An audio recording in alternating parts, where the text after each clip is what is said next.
दायित्व से व्यवसाय तक। साथियों, भारत में शिक्षा की सरकारी दायित्व से निजी व्यवसाय की जो यात्रा है वह बड़ी ही दुखद है। जो सरकार अपने नागरिकों को शिक्षा देने के दायित्व से मुकरती है वह दंड की भागी होनी चाहिए। बांग्लादेश तथा एशिया के अन्य छोटे छोटे देश भारत जैसे विशाल देश के मुकाबले में शिक्षा के क्षेत्र में बहुत आगे हैं।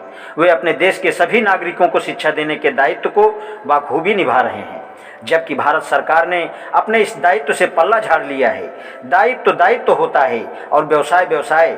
व्यवसाय में धन तो कमाना ही प्रमुख होता है। सरकार में बैठे लोग निजी विश्वविद्यालयों को पनपाने में हर प्रकार का सहयोग कर रहे हैं। पूंजीपतियों को कौड़ियों के भाव विश्वविद्यालय खोलने के लिए जमीनें दे रहे हैं। सरकारों ने ऐसे माध्यमिक विद्यालय खोलने की योजना बनाई जिसके तहत सरकार अपनी जमीन पर विद्यालय भवन बनाएगी और उसके बाद उसे निजी संस्थाओं को सौंप देगी।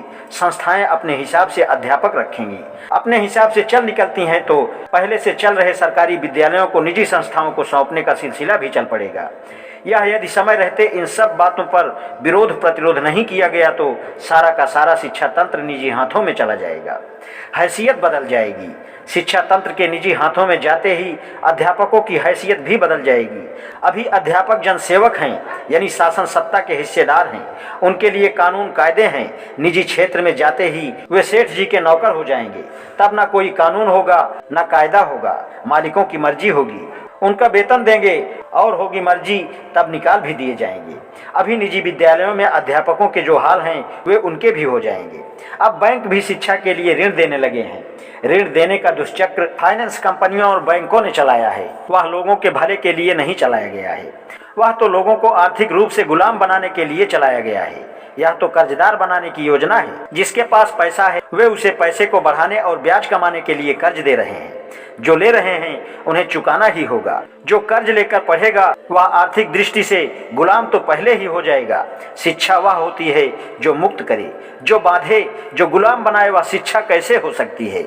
जो कर्जदार बनाए वह शिक्षा कैसे हो सकती है? इन बातों पर विचार करने की आवश्यकता है।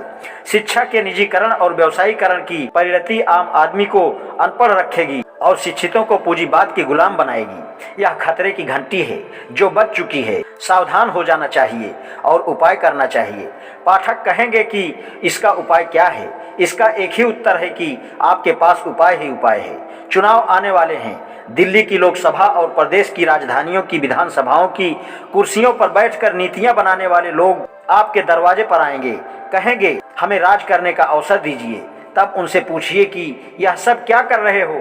यह सब नहीं चलेगा। इन्हें छुट्टा मत छोड़िए, इस्तीफा लिखवा कर लीजिए। कि हम कहें वैसा नहीं करेंगे तो वापस बुला लेंगे।